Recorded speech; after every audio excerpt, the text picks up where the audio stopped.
Bəs niyə o hisslər öldü əzizim?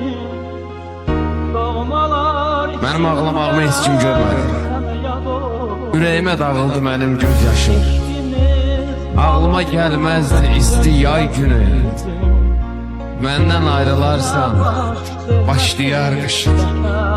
Eşqim dilə gəlsə bir kaman kimi, fəryadım salacaq vahiməli səs.